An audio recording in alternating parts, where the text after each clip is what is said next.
Hello friends, आप सभी का स्वागत है आपके अपने YouTube channel study with Sujit में। तो दोस्तों, आज हम लोग देखेंगे केमिस्ट्री के महत्वपूर्ण सब्जेक्टिव क्वेश्चंस जो हमारे बोर्ड एग्जाम में बार बार पूछे जाते हैं।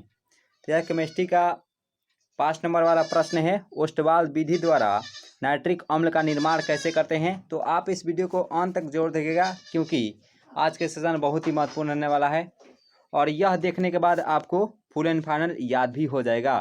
तो चलिए देखते हैं प्रश्न को। प्रश्न है कि ओस्टवाल विधि द्वारा नाइट्रिक अम्ल का निर्माण करें। तो सबसे पहले लिखेंगे यह 3 चरणों में संपन्न होता है, याद रखेगा।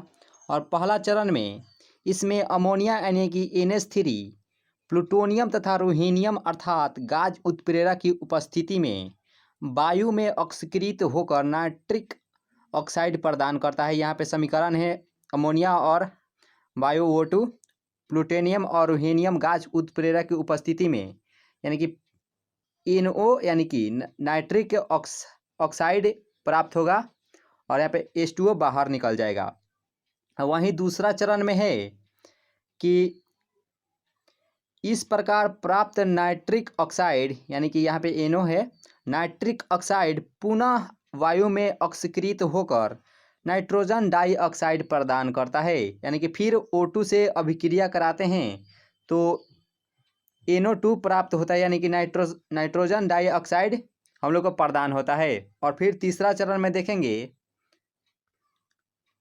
कि इस प्रकार प्राप्त नाइट्रोजन डाइऑक्साइड को जलयोजित करने पर नाइट्रिक अम्ल का निर्माण होता है, साथ ही अल्प मात्रा में नाइट्रिक ऑक्साइड प्राप्त होता है। यानी कि बहुत ही कम मात्रा में नाइट्रिक अम्ल प्राप्त होता है, जो पुनः इस चक्र में भाग लेकर नाइट्रिक अम्ल का निर्माण कर देता है। यानी कि NO2 नाइट्रोजन डाइऑक्साइड फिर H2O से अभिक्रिया करता है, यानी कि जलयोजित होकर HNO3 प्राप्त होता है। यहाँ पे 68% ही HNO3 प्राप्त होता है यहाँ पे।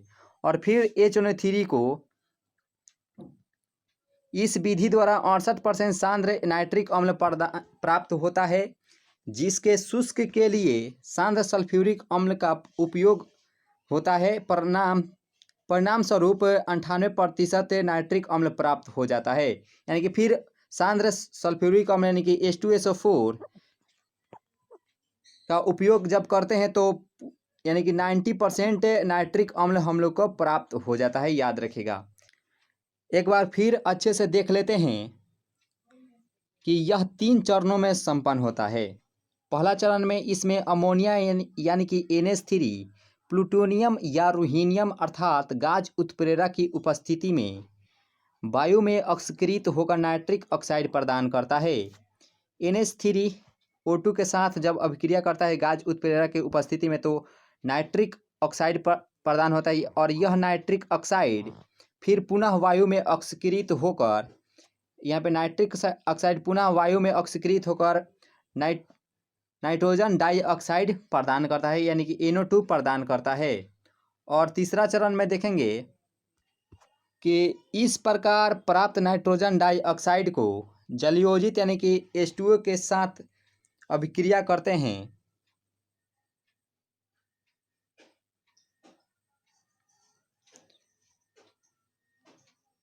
तो अल्प मात्रा में नाइट्रिक अम्ल का निर्माण होता है, यानी कि साथ ही अल्प मात्रा में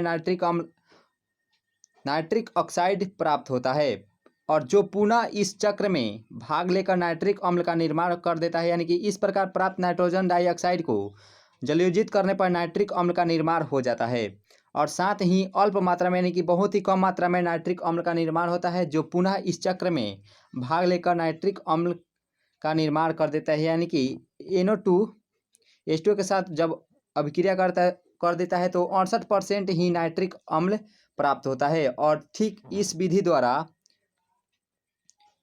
68% सांद्र नाइट्रिक अम्ल प्राप्त होता है, जिसके शुष्कन के लिए सांद्र H2SO4 इनकी सल्फ्यूरिक अम्ल का उपयोग करते हैं तो परिणाम स्वरूप 98% नाइट्रिक अम्ल प्राप्त हो जाता है। इस प्रकार से आप अपने आंसर को लिख सकते हैं, बहुत ही आसानी से इसे आप समझ सकते हैं। अगर यह वीडियो आप लोगों को अच्छी लगी हो तो इस एक लाइक जरूर कीजिएगा, और चैनल से नए जुड़े हो तो चैनल को सब्सक्राइब जरूर कीजिएगा। इसी प्रकार से महत्वपूर्ण सेशन आते रहेंगे। तो thanks for watching this video, मिलते हैं नेक्स्ट वीडियो में।